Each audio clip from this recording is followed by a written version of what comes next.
That's a good question. Yeah, that's a good question. So, yeah, good question. That's a great question, Ryan. You're listening to the AV-IT Amplifier. Each week, we'll feature voices and ideas that need to be amplified in the higher education and pro-AV IT communities. This show is brought to you by higheredav.com. And now here's your host, Ryan Gray. Well, hello, everybody, and thank you for tuning in again to the AV-IT Amplifier. If it is Wednesday, your feed has been refreshed with new content, and this Wednesday is no exception. We are on site at Northwestern University today at the HETMA Chicago Roadshow, and we were able to finally make the deal. My agent got with his agent, we figured it out, and we have captured one of the big fish, which is Mr. Atkins Fleming. So, Atkins, please, would you introduce yourself? Who are you and what do you do? Sure, Ryan. I'm glad to be here today. So, as you said, my name is Atkins Fleming. I am the Assistant Director for Learning Spaces at Texas State University, and I'm also privileged to serve as the Treasurer for HETMA, and I have done that for probably about 3 years now. Yeah, you have. Yeah. Like that. So we have to dive into that because I know nobody understands what all goes into that. But nobody knows the trouble I've seen. Yep. He's singing already. Yeah, This is gonna go great. Yeah. That was good. Okay, so first off, Texas State. How long have you been there? Yeah. What you know what I'm saying? What's the AV profile at Texas State like? Yeah. So I've been there for 13 years, and I've kind of done just about every job in the AV department. So that's cool. I feel like I understand what we do well because of that. Our AV profile is pretty high, I think. We do pretty much all of our own integration. Very rarely do we outsource something. So we operate much like a full-service integration company. Nice. Within the university. So today's juncture, I'm mostly doing design work and kind of overseeing a few other people who do that, working on standardizing our products and platforms for the university and, kind of overseeing a lot of the business aspects of what we do. Yeah. So that's kind of what keeps me busy on a daily basis. And that's what you're doing by day. By night, however, I think you've got a side gig that is quite a bit of a thing. Yeah. It takes a bit of time. But yeah, that's you said it right. I spend my evenings quite often doing treasurer work for HETMA. Which basically means just making sure that our books are in order, that all funds are accounted for, that receipts exist, documentation, and that everything's above board. So. Yeah. So what is your HETMA origin story? How did you first find it? How did it pull you in? Yeah, so I think I found it pretty early. After the steering committee days, but not too long after. And I remember, I wish I could remember how I first heard of a meeting happening. And I really don't remember. But I was on this Zoom meeting with some people whose faces looked familiar, and maybe I had seen a few of them here and a few of them there.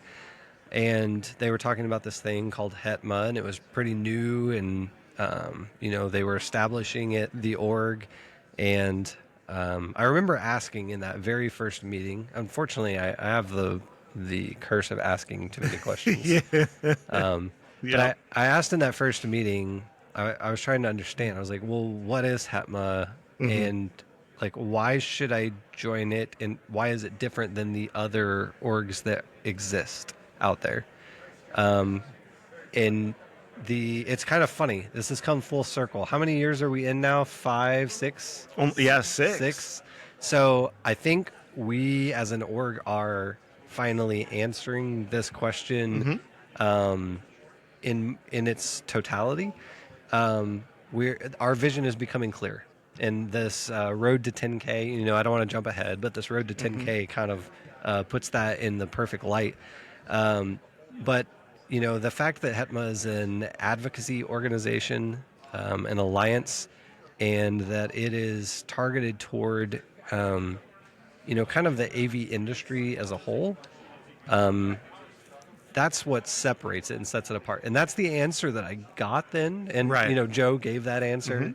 But I think we're starting to see, us as the members that are HETMA, that's starting to become more clear. And our objectives and our mission and our goals are starting to reflect that more than just we're a collection of higher ed people and we get together and we do things. It's kind of where it's grown from. Right. But yeah, I think we're headed towards really jumping into that kind of advocacy and some of those bigger picture goals. So what was it about that mission that ultimately led to you to go, okay, I'm going to volunteer time and invest of myself in this? Yeah, that's a good question. So that answer resonated with me at the time because in my role at the university, I was responsible for basically our purchasing, which means, vendor management, as Joe always calls it, which means, figuring out what are we buying, who are we buying it from, how are we buying it, how do I get a better price when I'm buying it, and I inherited all of these things, and I didn't know any of this stuff. I don't have a business background. I didn't really, when I took it all on, I had no idea how channels worked, how the industry worked. And so, at that time in this HETMA meeting, when I asked that question, I was still pretty green in all this, had been doing it a little while. And so when I got that answer, like, well, it struck me as we're a little more business focused than just the technician focused. And I was like, that's exactly what I need. Right. Because I'm trying to figure all this out, and I'm trying to figure out how to stretch my dollar at my university, and have buying power and these sorts of things. So that really intrigued me. So, jump forward, I don't know, a year or so after that, I think we had done an InfoComm, not a booth yet, but an InfoComm. And I had kind of been around HETMA, did a virtual conference. I definitely remember that being like, this virtual conference was awesome. And yeah, it was after InfoComm. I saw a posting or whatever that, there was an opening for treasurer, and it wasn't an election cycle. Actually, okay, to take this back, the very first election cycle, I nominated myself for the approved program chair. Yeah. Because I thought, well, this sounds like a cool program. Yeah. I want to do this. And then I did not win. Donovan won that. And later I was like, oh, thank goodness. Exactly. I did Dodged not that win bullet. that because he had to create that thing from scratch. Yeah. And boy, wow. So anyways, I had wanted to get involved before and it just didn't work out. And so I kind of was on the sidelines and I saw this post, hey, if anyone's interested, we're looking for a treasurer. And I mean, I don't know. I'm geared towards administration. And so I was like, well, I could probably do that. What's it entail? And of course, Joe didn't know what it entailed at the time. He's like, it'll take a few hours a week and we'll figure it out. Yeah. I was like, well, all right. If there's not any strict requirements, then I'm qualified. I love that. So, I put my name in the hat and I think the board, voted on it because it was midterm. And I've been the treasurer ever since. And like condolences on that also. Yeah. But there's two things to dive into on that for me. But let's start here, which is, like you said, I've got kind of a mind for that level of administration.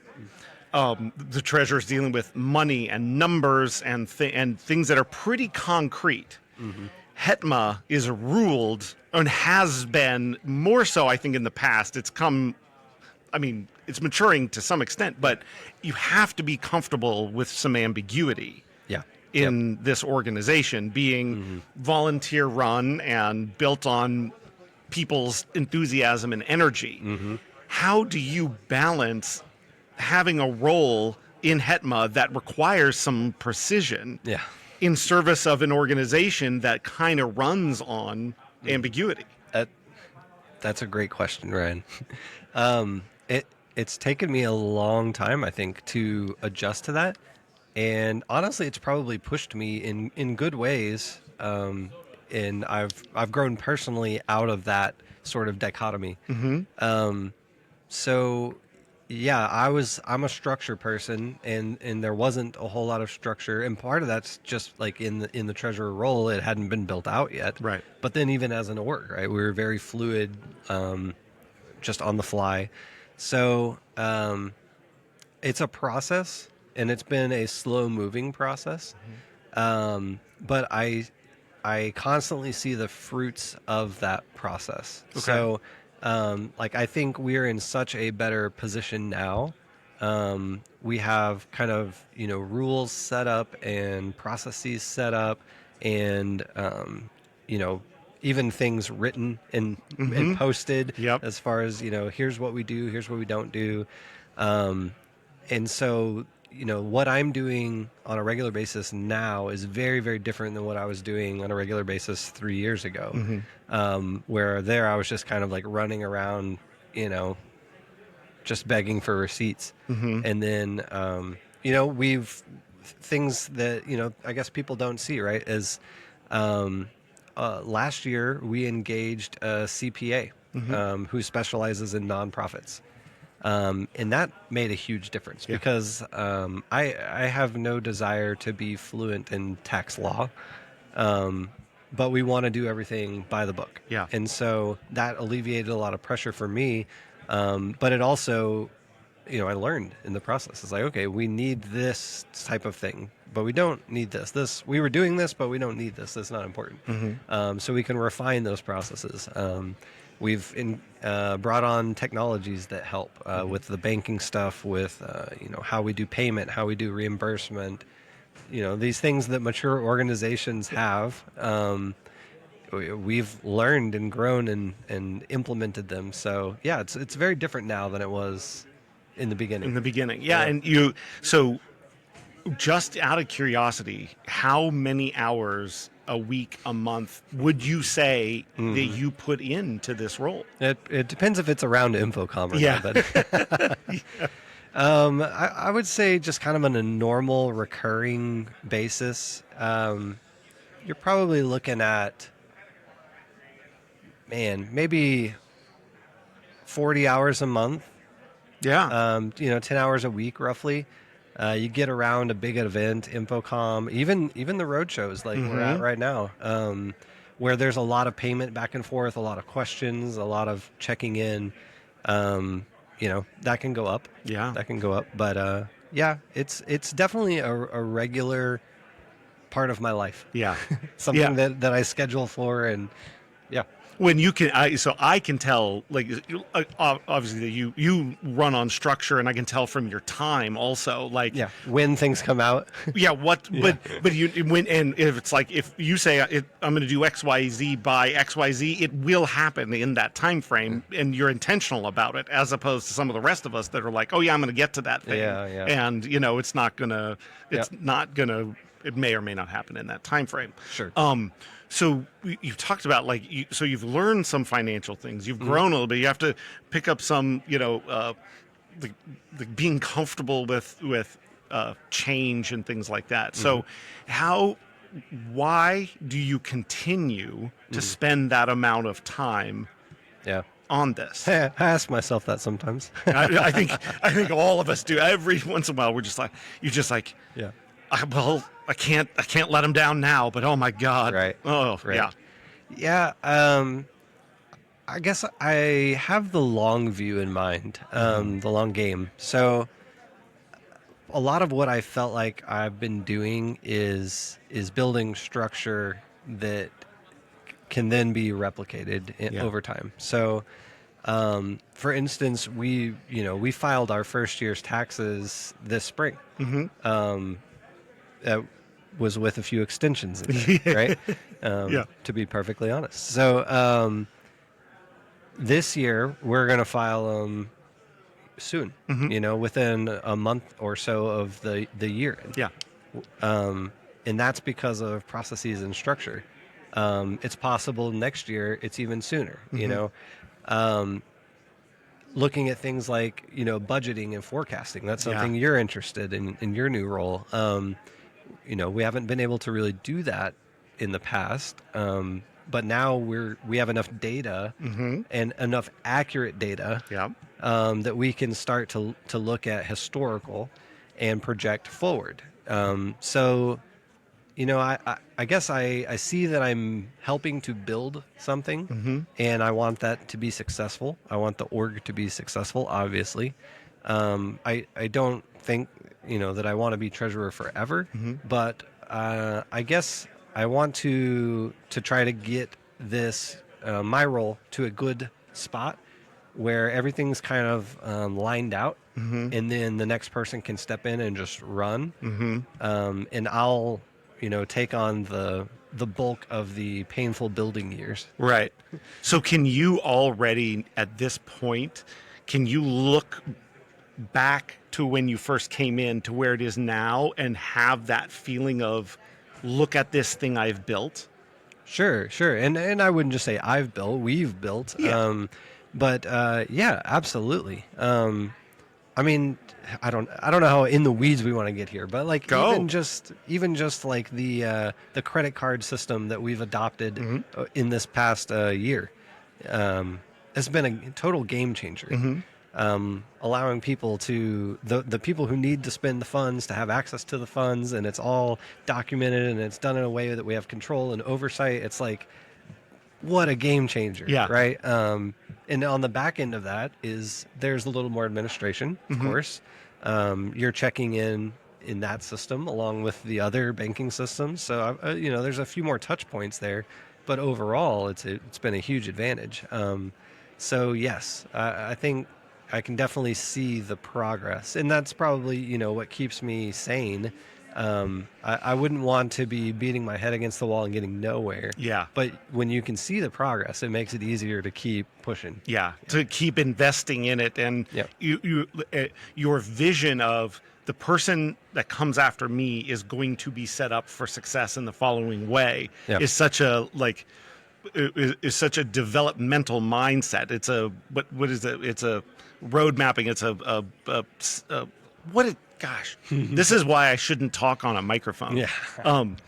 Like a succession planning Yeah. mindset to it. Yeah, and I guess that's a personality thing. I like to build things. Yeah. I mean, I do that as hobbies, and even when I think about like video games and whatnot, it's like I like to build everything out, and then Yeah. once it's running, I lose interest. Right. It's kind of like, okay, let's move on to the next thing. Yeah. So I guess that's just I landed in the right spot at the right time.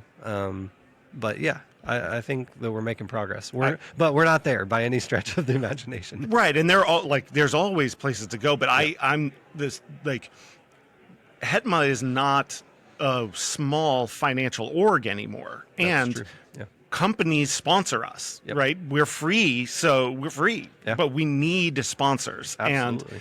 And so how do you? I mean, first, what is your sort of relationship in working with our sponsors? How do you interface with that, and how part of what's important for me in it is the confidence when I talk to people about sponsorship is that we know we can be responsible with money that is coming to us. Sure. And a lot of what you've done has, put us on that footing. So how do you feel about that part of working with sponsors and the accountability that we need to have if we're going to say, give us money so that we can run an org that does the following things? Yeah.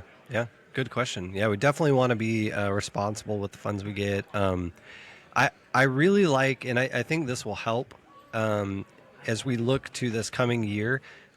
We as a board have talked about changing our finance model just a bit, and essentially, and I think the roadshows they've been the perfect example of this, but our goal is to make every event that we participate in or host moving forward kind of self-sustaining. Right. So, again, how the sausage is made. In the past, it was sort of like we just want as many annual sponsorships as we can get, and then we'll fund a bunch of things out of that and just hope that we have enough to make it all work in the end. And that's actually worked so far. But Moving forward, we want to structure the events such that they bring in enough revenue to essentially pay for that event. And then the annual sponsorships we bring in help us run the organization. They help us do the Prism Scholarship. They help us get HETMA people to the places that they need to be, which is one of our biggest expenditures. But rightfully so. Right. And so, I think as we move to that model of sort of self-funding events, that helps with that responsibility factor because, like, as a sponsor who's contributing money, you're at the event that your money went to, and you're able to see the fruit of your funds. So I think that helps in that regard. And then, getting people, this is something that I've come to terms with too, is, what is valuable, for the funds that we've got, how do we spend them? And is that spending them in the right way? What is the right way, right? There's no clear definition. We're a nonprofit. Our goal is not to make money because, there's no salaried employees or anything. We just need to run the org. And so I've come to the realization over the past year or so that getting our people to the places is a big part of what we do. The golf tournament is a fundraiser, right? We're trying to raise funds there, but it takes quite a few HETMA people to pull that event off. And so that has a cost associated. This roadshow that we're at Chicago is a great example. It's taken a lot of volunteer work to get, the tent set up, the food where it needs to be, the facilities ready, all of these things that you don't really see that happen a day, 2 days beforehand, a day after. That's hotels, that's flights, that's gas for the people who drive in, food for them there. So all of that takes money. And I do think that's a valuable use of resources, because we couldn't do our events if we didn't have these people there contributing. And it wouldn't be fair to necessarily expect them to contribute or cover their expenses out of their own pocket. Right. Especially, let's be real, we all work in higher ed. Our pockets are fairly small. I think that's a big part of what HETMA does, is we equip our people to go out and to be involved in the industry and to be involved at various events. And I love, too, seeing that it's different faces in a lot of places. So if we can help pick up someone's flight to go to XYZ event, and they would never have gotten to go to that event otherwise, then that's sort of a win-win. I love that. So you brought it right back to the beginning, which is, HETMA's role in trying to influence the industry, to have our group of end users occupy our space and own it and do that sort of thing, all the way back to, like, that sort of travel and presence is important. And one of the ways we know it is all our sponsors do it. They're spending money to put their people to come visit us, to be at these events, to do those sorts of things. And that feeling of, like, anywhere the industry gathers, HETMA's there. Because we are a part of that. And now kind of that alignment of how it works. Our vice president of finance, every time he talks about the budget, his first slide is always the same, which is a good budget, or a good thing is basically like the financial representation of the values of our organization. And if the, you know what I'm saying? If that's you not don't in want to alignment, be spending out of alignment with your values. Correct. And it sounds like you've done quite a bit of, like, thought work on, as really kind of the only person now, you know what I'm saying? And again, it's no secret, right? For a long time, it was Joe, and Joe did it and built it out, and it was all running through him. And now that it's matured into this other, there's a visitor sitting in the back. Oh, but we can't see them. It's all right. You have that thing, and you've done some work on, like, thinking about, is the money being spent in a way that represents the mission and values of what we're doing? Sure. How do you feel about that? I feel good about it. I feel good about where we're at. Then let me rephrase it. Do you feel like you have good influence over that now? Influence? That's a good question. And I guess that's an interesting notation to make about my role. So I am not as the treasurer, I don't see myself as the gatekeeper of funds. Right. I'm not the chief approver of funds or expenditures. I am just the tracker. Right. So, for the people who don't see behind the scenes, pretty much any decision that involves, a sizable expenditure is a board conversation. Yeah. And there's only 4 board members are authorized by the bylaws to spend. I think it's in excess of $2,500, I believe, is the threshold. And so even those 4 people, it's typically a conversation before anything happens.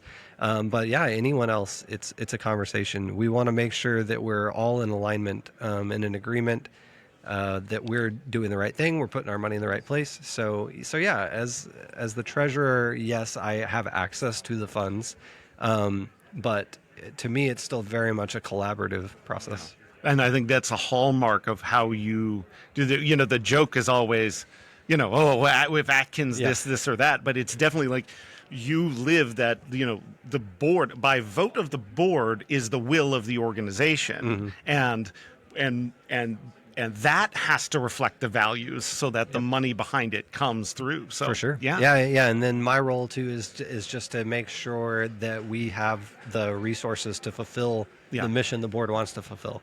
And we've been so extremely fortunate, to date that we've never been in dire circumstances as an org. It really shows, I think, the impact and the reach that we have as an org and within the industry, and our partners have been, absolutely phenomenal. We can't say thank you enough, because they believe in us and they invest in us, which shows their belief, right? It's part of their value to budget every year to be a sponsor of HETMA. That's right. Yeah, and I routinely in emails where I write and I say, thank you for your payment. The line I use all the time, and I do this very consciously, and I think about it each time I write it. It's not just some prescriptive, thing. Is thank you for investing in higher education. Yeah. And that's the line. It's not even about HETMA. It's not about this or that. It's this is why we're here. We're representing higher education. And so by supporting us, they are investing in higher education. And the cool part is it's not even higher ed audiovisual. It's higher education in general. Right. Because this will go to support and raise the profile of people working to make great classrooms across the nation and across the world. Exactly. And so it really is that sort of thing. Yeah, we're all service providers for our universities, right? So yes, by investing in us, you're investing in the university, the learning process, the students, all of it. So yeah, I think that's a great thing. So, man, I don't remember exactly where we started on that, but yes, the values of our org and just kind of where we spend money, I think we're in pretty good alignment. That's awesome. That's awesome. So this is one of the reasons I love this, because I don't think you and I have sat and talked for a half hour straight ever. No, probably not. You know what I'm saying? Yeah. But that's like it's so interesting, I think, for people to know and understand, like you said, both all the stuff that happens behind the scenes, but how intentional everything we're trying to do is even at that level. So I really appreciate you taking the time to talk about it. Sure, man. Happy to do it. All right. If people were, wanted to find you, wanted to make contact, say they were like, hey, I think, when you're ready to retire, I could be the next treasurer or something like that, or I'd love to come help take some of those hours off of Atkins's plate. Yeah, right. How would they find you? Yeah, I need to build a committee at some point. That's on the to-do list. Yeah. So for HETMA, the best way to find me is treasurer@hetma.org. I check it daily. Yeah. If you wanted to reach me at my school address, it's just my name, Atkins, @txstate.edu. Thank you for listening to the AV-IT Amplifier. Tune in next week for more with today's guest. It'll be great, or your money back. Your host has been Ryan Gray. He's on the tweeters at Ryan_A_Gray, or find him on LinkedIn to connect. Please subscribe and give the show a rating and review wherever you get your podcasts. This show is brought to you by higheredav.com. The views expressed here are not necessarily those of our respective institutions, employers, or sponsors.